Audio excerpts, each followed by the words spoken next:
So I'm super excited for this conversation, Shay, for a few things. One, I think our stories have a lot in common, which we'll dive into.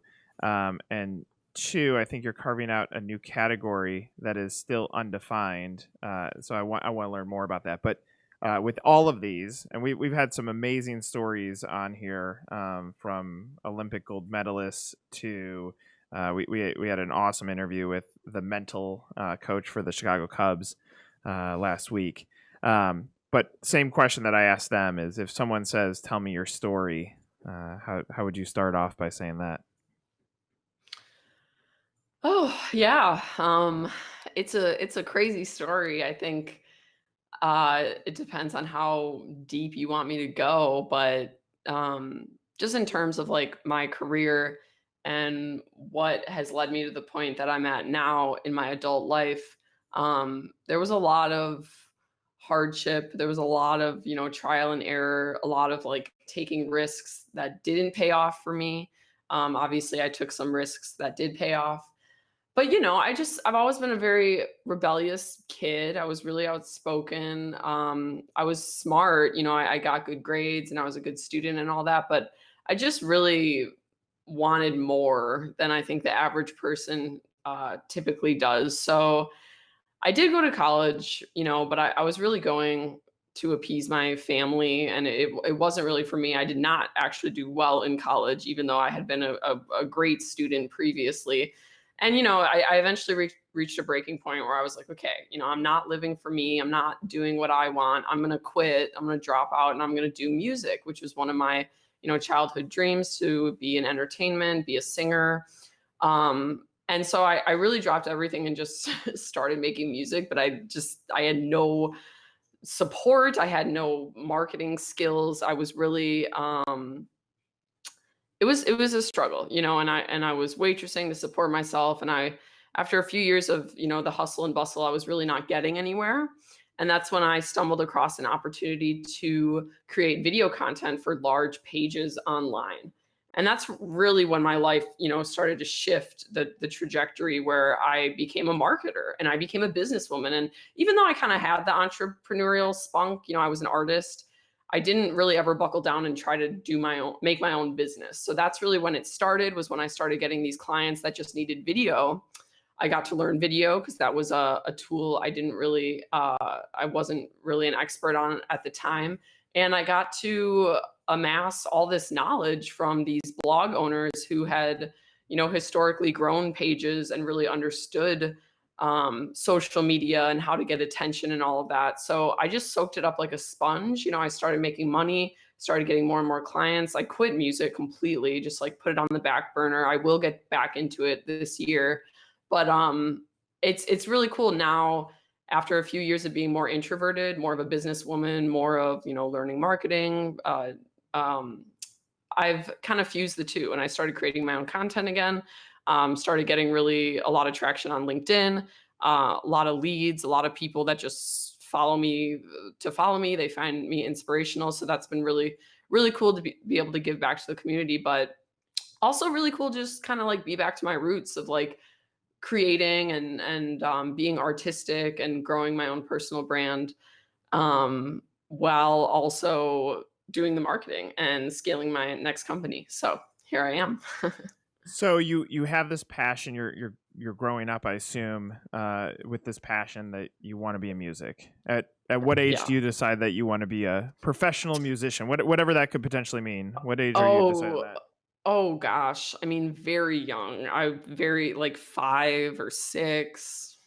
So something in you still has that drive, because you said I want to get back into this.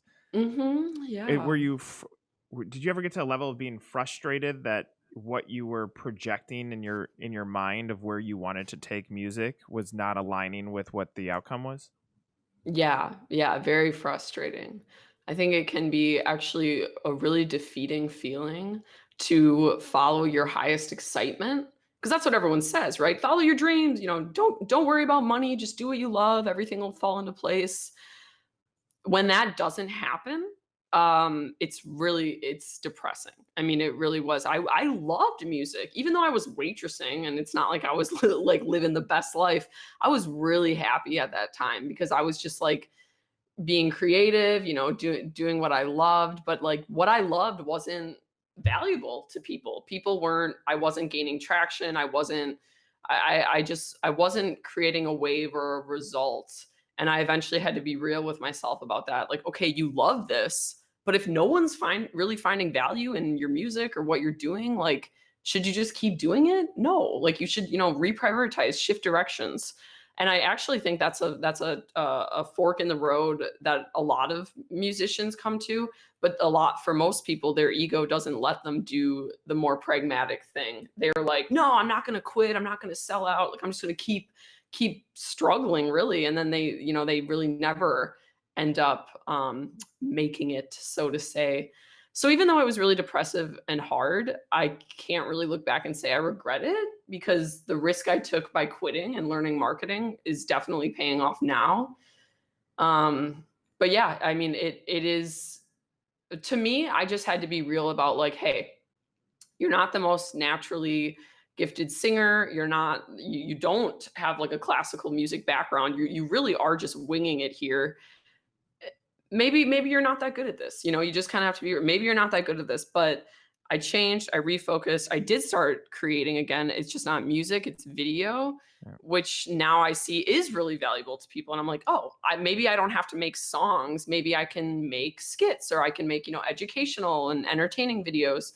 Now that seems to really be getting a result, and that seems to be getting some traction. I do believe that, if I were to release a song at this point, a lot more people would listen to it than, when I was a starving artist. But yeah, you have to find that balance between, what you love, what your highest excitement is, but also what the people want Yeah, and right. what's actually getting a response. Yeah, I find what you're saying fascinating. So, previous life, I interned at Rolling Stone magazine. I toured the country with Brian Wilson and Paul Simon. Mm, I was that's almost famous. awesome. It was exactly that story. Yes. I get out of that experience, and I started a music magazine in Chicago because I was super passionate about the intersection of storytelling and musicians. I loved every aspect of it. The reality was, no one cared enough about it from a financial standpoint to make it sustainable. I was trying to promote concerts. I was trying to Yep. do everything that you should, but the music business was dictating that this was not right. But what's Mhm. interesting is I think of where our business is today, there is this intersection of what you're passionate about and what you're good at, because the reality, you could take any musician that makes it. Yes, they have to have some level of talent, but the marketability is so critical. That's why Yeah.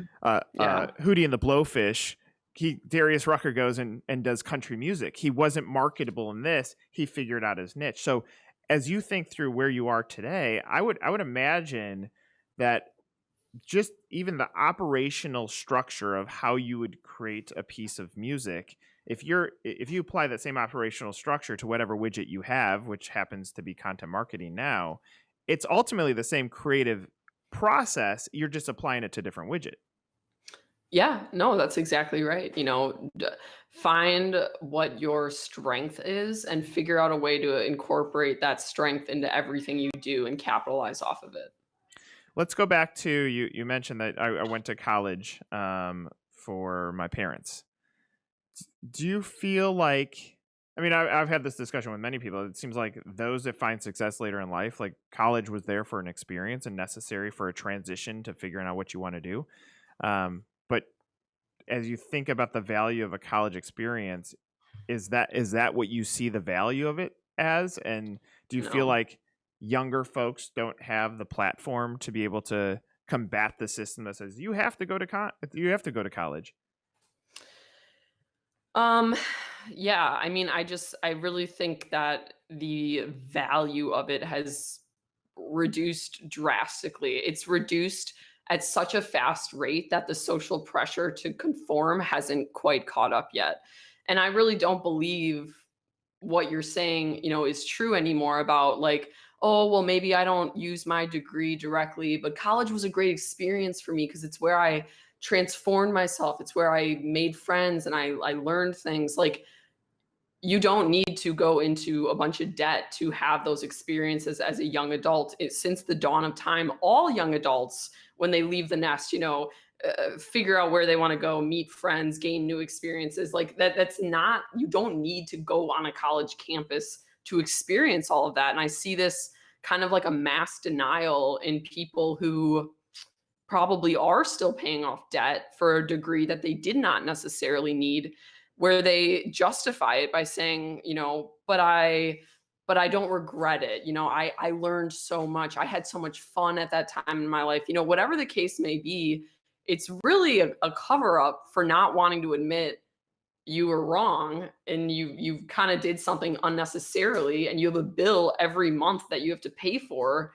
that you could be putting back into your business, or what else could you be doing with that money. And I think people, it's just easier for the ego to justify a decision than to admit I was wrong, and now I'm in a pretty awful position, as so many people in my generation are now.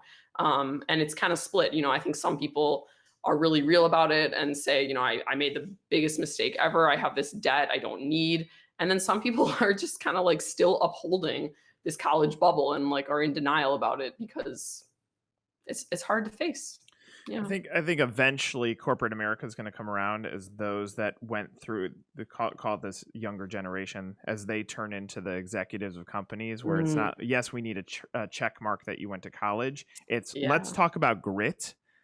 Let's have the discussion about grit, not about education, because the grit is going to get you a lot farther than education. Oh Um, yeah. and then the other interesting thing on the college side is, you were just talking about the decline in value, yet the costs are going up like Mm, crazy. So hmm. eventually that's going to create a bust for the education system, because what I pay does not align with what I get. And the reality is, especially today more than ever, with the availability of searching online to understand reviews and Yes. feedback, that I'm going to make a decision that the return on investment that I'm making is not there. Therefore, I'm going to take another course. Yeah, exactly. And I think that's a big factor too, is like colleges just can't keep up with the internet. All of the most relevant information in whatever field you choose to study is coming out every single day online. Obviously you have to be mindful of your sources because the internet is a big place, but the colleges don't keep up. It's like I made a video about this a while back where I interviewed a guy for my company for digital media buyer. And he had gone to school for marketing and advertising, but the only media buying experience he had per his college was like billboards and like magazines, like nothing to do with social media, which, my company at the time was not doing billboards. And I just found it really like fascinating that it's like, wow, this kid probably just spent upwards of six figures. It was a nice college. I mean, he went to a very, very well-known university with a good reputation, but why are they not teaching social media? It's really daunting. And then the media buyer that I actually ended up hiring to train and manage the other media buyers at the company was a college dropout and was self-taught and learned everything he knows about digital media buying on the internet and was, just doing circles around everyone. So I think there's something to be said for just kind of uh, learning to be self-taught and developing those skills. If you can teach yourself, you'll always be learning. But if you become dependent on a system, if you become dependent on, I need a professor, I need a textbook, I need everything kind of, then it can actually be harder later on when you do want to pivot and take a new skill into your own hands and learn it. It's actually like more challenging if you're someone who's grown dependent on the school system to grow. Yeah, because you're trained that this is the way that we do things. And if you're Yeah. being trained by someone that doesn't actually know how to do, I mean, they're just saying that those that can't do teach. And Yeah. I think that ends up being true in college. I mean, everything that I mean, no offense to the school I went to. I have the same experience. If I said what was the value of my education, it's that. It's Mhm. zero. but what is the value of what I was able to teach myself? Because I had to hustle. I had to have grit. I had to battle people telling me I wasn't good enough. Still, all through college, even though the amount of funds that were being paid for it was significant, but I used those to build the grit, and I think that's going to be the shift in the next wave of those that are going to have impact in a digital world, in the world that you and I both live in, is those that can say, yeah, I dropped out, and yeah, I went and taught myself, and yeah, I paid my own bills, and yeah, I had a waitress, because that collective experience is going to make them better than anybody that comes out there and says, hey, look at the diploma that I'm going to put on my wall. Yes, yeah, exactly. So, all right, let's dive into, you land in this world of being a LinkedIn influencer.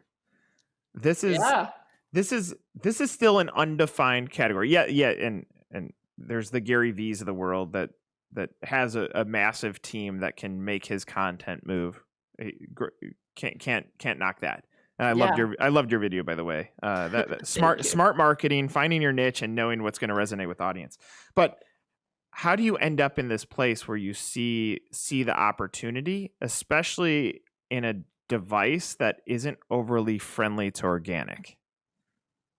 What do you mean by that last part? Can you clarify that? Yeah, so people, if you're building great content from an organic standpoint or from a creation standpoint, then yeah, you can build an audience that's going to interact well with your content. Mhm. On LinkedIn, though, it actually has, in essence, zero reach, just like Facebook. That you post a piece of content, it's not like your audience is going to completely see it unless you're building content that can actually have a Gotcha. conversation with them. So, Yeah. so you were able to carve out something in a tool that hasn't. An Instagram super friendly to organic, uh, until it's not.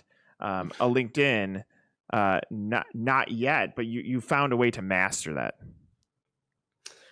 Yeah, yeah. So, well, I would definitely say that I have a unique experience in that I worked so heavily on platforms like Facebook for so many years, and more specifically creating videos for the Facebook platform that based on our experience and our data would be high performing, would be beneficial to a page's audience, would attract new followers and all of that.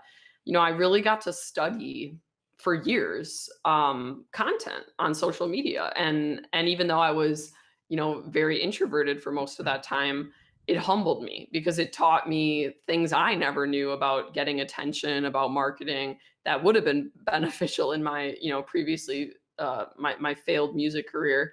But the thing is Facebook and Instagram, for example, are just very oversaturated now. There's so many users on the platform. There's so much competition. To create an organic content strategy on those platforms is good, but it's not the easiest anymore. It's really, you got to kind of pay to play to work your way up to being one of the big pages on Facebook now, and that wasn't always the case. And I saw this with my clients who grew very quickly, really because of timing. They understood content, they posted consistently, but they also got in Facebook at the right time where the organic reach was generous. There was not Right. competition.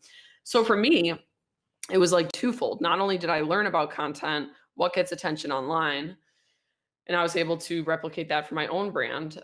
But also, LinkedIn is in a way, still in its infancy, and there is not a lot of competition, especially when it comes to video. A lot of the consistent creators on there who've amassed a following and kind of established themselves did it without video, which is great. But now that video is a feature, a new feature, there's not a lot of competition. It's not saturated. There's not a lot of people doing it. It's an easy way to stand out. And I have all this marketing experience now and all of this, literally thousands and thousands of social media videos that I've released and got to watch and got to study. I'm just really blessed that I was able to take that and use it in this right place at the right time sort of situation that's going on with LinkedIn. And the other piece of that is just, not only are not a lot of people doing video right now, but the people that are doing video, it's kind of like the same. It's kind of like, people just have their vlog style setup where they have a minute long video talking about whatever is relevant to their industry on LinkedIn, blah, blah, blah, blah. It's kind of boring, honestly. Like there's just really not anyone doing too much to be fun and exciting and to stand out on the platform. So when I take these formulas from other social media channels, move them to LinkedIn, I get a lot of attention for like, wow, amazing, innovative. Mhm. And it's like, no, thank you. Like I super appreciate that. But I actually believe there's just a really high percentage of the user base on LinkedIn that's not active on these other platforms where like this style of content and creativity is new to them and is like, they're like, wow, this is, and of course, some people get it. Some people are like, oh no, she's just like been on social media for years. She gets it. She's moving to LinkedIn now. So yeah, I would say that, all of those factors have kind of created this recipe for success. And I love that I'm able to help other companies, achieve the same. Yeah, it's interesting. So I did a mini case study with content on LinkedIn, and I just Okay. wrote a column about this. That when I post a picture of me and my wife and my children, Hmm. the interactions are significantly higher than, hey, read this piece of content. And the reality is, like, here's what's crazy about the social media world to me. One, it's still, if you go on a Facebook, it's still buy my burger, eat my pizza. All these brands understand the term media. They don't understand the word social. And it blows my mind that there's no conversations being had. Second, if you ask people in a work environment, which would be a primary reason on a LinkedIn, it's either salespeople trying to sell things or people looking for their next career move. And as that progresses into just great, well-rounded business content, the reality is if you ask all this audience what they love most about their job, it's typically going to be around people and community and conversation. Yet LinkedIn hasn't gone to that direction of saying, these are still people who like things about people. Nobody's writing that content because they feel like the Yeah. medium is the message when the reality is the message is the medium. Yeah, and that's really beautiful. I agree a lot. I think it's like maybe a tough situation that LinkedIn is in because I do think they see that and they're starting to recognize like a shift in the platform where it's not solely or strictly, I should say, business content. And there's a lot of other factors that play into, the success that we're able to have in business based on what's going on in our personal life. And there's this, bridge that's kind of being connected. I do think that LinkedIn is hesitant about that. I think they're afraid of losing their edge as like the professional platform, the business. This is all about business, all about professionals. They don't want to become the next Facebook. So it's weird because I know exactly what you're talking about. Like I see so many of these posts do well, and oftentimes they're not directly about business. They are a little bit more personal. Like you mentioned, family stuff with kids, and family does great because pretty much everyone on LinkedIn has a family. Um, but it is interesting because I feel like LinkedIn doesn't necessarily feel comfortable promoting that yet, You but know who we'll else see. wasn't comfortable? Blockbuster, and then a company called Netflix came in and took it over. Right? Exactly, So at some exactly. point, I mean, we're kind of stuck in this world of the Facebook, Twitter, maybe LinkedIn, maybe Instagram, maybe Pinterest.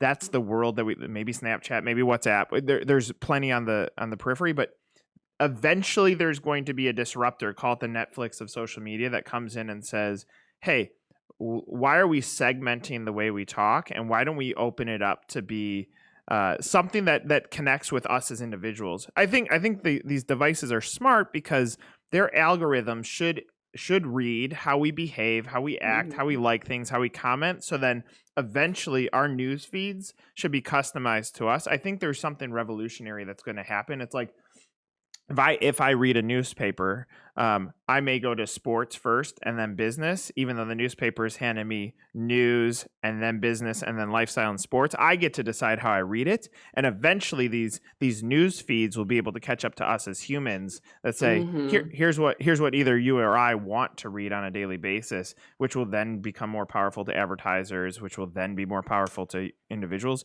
So I love what you're saying. I think eventually there's going to be a disruptor that has to come in and say, "Cool, LinkedIn, that you don't want to change, and you're having this personality conflict, but here's where the world's going."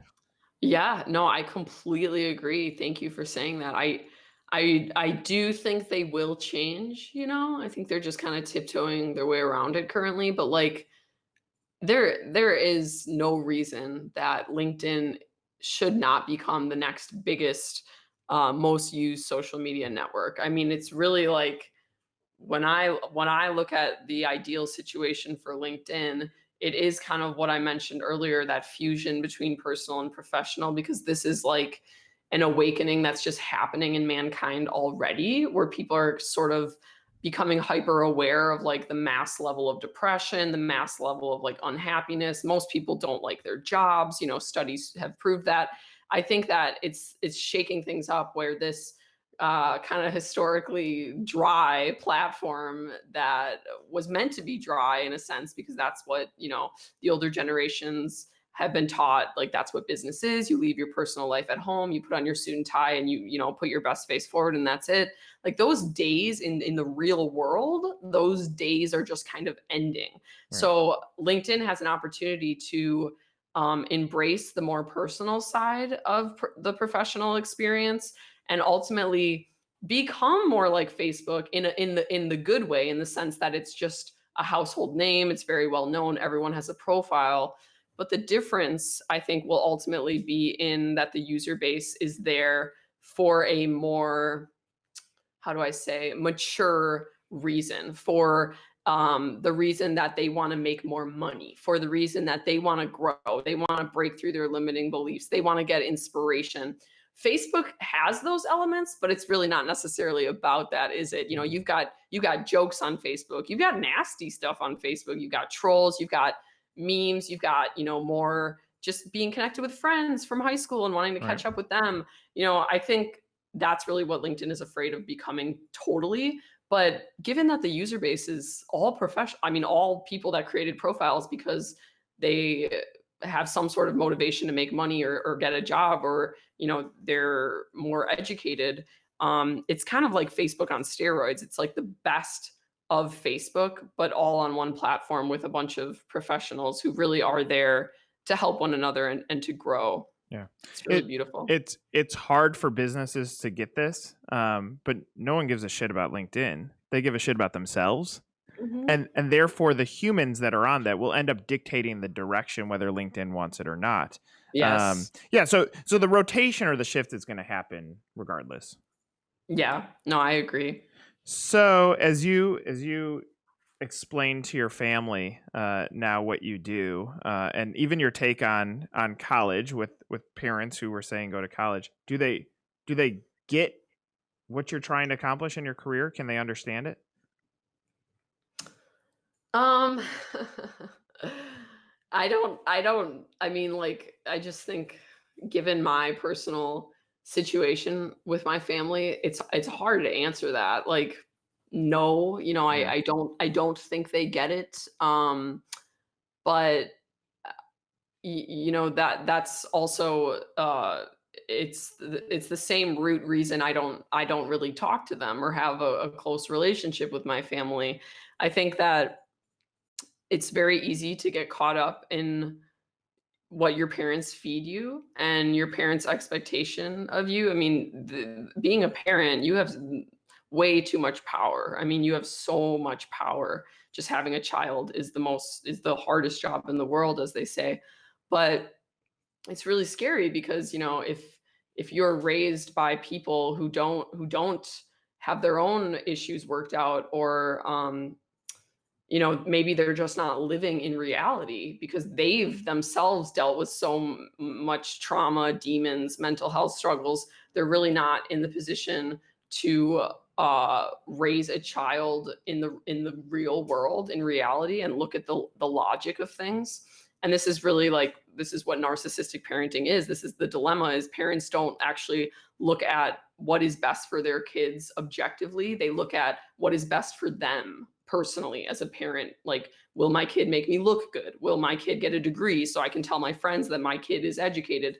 Um, I really, pretty early on, and certainly more and more as I become an adult, pretty early on, I sensed that there was a lot of bullshit in my family and that our beliefs just weren't right. It was toxic, it was dysfunctional.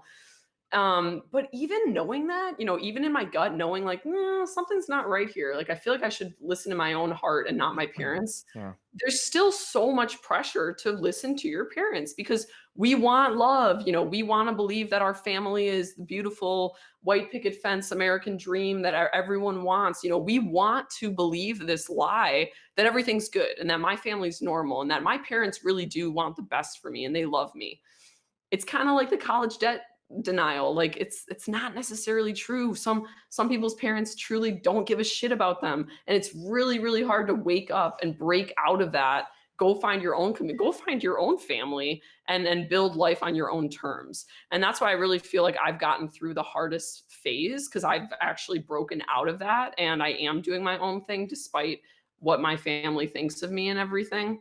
But yeah, I mean, just I don't feel like they see the potential and the magnitude of what I'm doing, but it's also because they don't live in reality and they never have. So like, I don't really take offense to it. I'm just grateful that I outgrew that and I was able to break away from like the family pressure.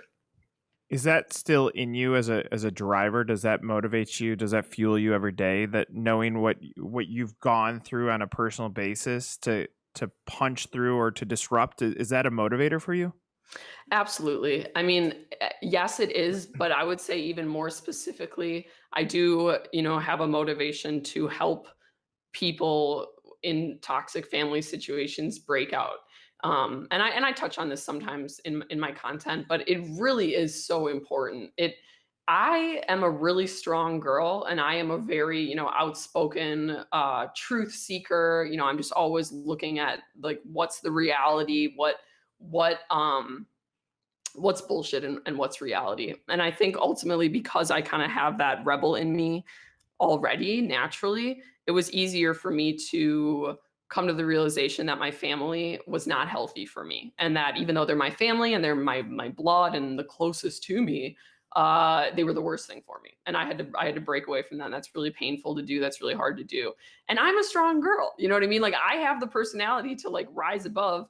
I feel that not everyone is it comes from the same starting point, and it's a lot harder for some people to recognize that their own sabotage and their own lack of growth or lack of success is directly related to who they're spending their time with. And a lot of times that's family. Yeah. And we're in denial about like, oh, but it's my mom, but yeah, my sister's a little crazy, but I love her. It's like boundaries. Set boundaries. You can still love them at a distance and do what's healthy for you. And when you start prioritizing yourself and doing what makes you happy, you're inevitably going to be able to help so many more people in life because you're now aligned with your highest purpose instead of trying to appease your family and live this lie that like, no, everything's great. So is that a part of your happiness today, that you know that when you're creating, when you're opening up or being vulnerable, even in an online setting, that you know that you're helping someone else? Is that happiness for you? Yeah, absolutely. And I'm glad you brought that up because I actually really hesitated with that in the beginning of my content creation journey. I didn't know really what the result would be being so vulnerable online and opening up about, especially the family stuff. That surprised me. When I came out and said like, you know, my family doesn't support me and I just feel, so heartbroken and betrayed. Why can't I have, normal, healthy sibling relationships? Why, Right. why me kind of? And really just confiding in the platform and being vulnerable. Like, I got so many messages and inquiries from people that go through the same and that were messaging me like, oh my gosh, I totally relate. I don't get along with my family. I moved across the country. My brother has never supported me. And I was like, wow, I was just really feeling alone until I started talking about it. And then I realized this is so common. So many people go through this. So that's been cathartic for me, but also just encouraging for me to keep talking about it. There are very few individuals that can come out and share that stuff. We were doing an interview with this guy John Vincent, who he sings in Chicago. He's a musician. He sings the national anthem at Cubs games, Oh, nice. and he talked about his battle with depression and how that almost led him to suicide. And he said he was afraid to share that piece of information for the embarrassment that came alongside. But when he did it, he ended up being a voice for all those that were stuck inside too, to say it's okay to say this Yes. stuff. And I think that's ultimately what you're doing here too, because it is, everybody does want to pretend like that it's white picket fences with their family and family is perfect. But if that's a troublesome thing for humans that exist out there, which it is, that is a category of something that people struggle with, just coming from bad families that they didn't pick. Mm. You being vulnerable and opening that up is giving the voice to those that are afraid to do that. Exactly, exactly. And I would say the same for just opening up about depression as a business owner. There was definitely some people that were like concerned with me doing that because we're gonna, turn off potential clients and this and that. It's like it's really had the opposite effect. Yeah, It's right. crazy. Like, yeah, people love the vulnerability, and I love that I can encourage people to talk about their own depression because you're right. So many people have it and feel ashamed to talk about it. Yeah, I mean, I've always said that brands don't sell brands, people do, and Hmm. therefore, yeah, there are wrong clients out there, but that and end of the day, behind every brand is just we're all humans. We were all made the same way, and when Yeah. you break that down and say, all right, let's be vulnerable together. The Hmm. hope is that the good that comes out of that outweighs the bad. There will still be crazy humans out there that want to just shame humans online, but the good in that is giving voice. And I think what you just said is so powerful, especially for any business, that if you're trying to find your voice in social, uh, some of that is being vulnerable and Yeah. being honest and Yeah. authentic. And thank you for that. But also, you said the magic word. You know what you said? Shame. Yeah. We are such a shameful society. That is a feeling and emotion that is just so ingrained in us. Everything is shameful in our society. I mean, like sex is shameful, depression is shameful, being fat is shameful. I mean, it's just there's so much shame that we unnecessarily perpetuate in the society that keeps people down, keeps people from finding their power, keeps people from talking openly about the reality, about their struggles. It's crazy how ashamed people are. Just there's just so much unnecessary shame in our culture. It's very sad. Yeah, and I don't know that it ever goes away, because it what that is it's people that are insecure that use that as a defense mechanism. When they put other people down, they feel like they put themselves up. So that Yeah, defense yeah. mechanism, that circle, that vicious circle is going to keep Oh, going. And if yeah, exactly. and if us as humans can realize that it's your life to live, and it's going to be very short, no matter what, whether it's 1 year or 100 years, it's going to be a short life lived. Yes. That maybe then you try to find happiness in the little moments, not necessarily in the big picture, but constantly search for it on a daily basis. And that might lead you to feeling better about just all the crap that exists in this world. Yeah, absolutely. Like, and that's something that I feel like I've personally grown a lot and matured a lot in just my perspective of hurt people and people that are hurtful, people that will shame you, people that will, make unsupportive comments, just, the higher that level of indecency, in a human, the more hurt they have, and I really believe that hurt people. It's really easy to, like, we have this idea in society that some people are just like inherently evil and like they're just evil people. I don't think that's true. I mean, the data shows that it's a very, very high correlation between people who were abuse victims themselves, people who went through trauma and didn't have the resources or tools to heal. They go on to be perpetrators. It's just clear as day. So, Right. when someone is being hateful towards you or towards someone, and you want to interject, a lot of times our go-to reaction is to like fight the hate with more hate. But I think that the real way that we eventually end the cycle is to recognize those people that are doing the hurt as also victims themselves. Right. I love it. Yeah. I think that's great Yeah. feedback. Look, I appreciate this conversation for a multitude of reasons, and clearly there is this gray area of personal and business, because our conversation went from both Yeah. directions. Yeah, thank you. So appreciate you being on, and yeah, thanks for sharing your story. Thank you, Nick, for having me.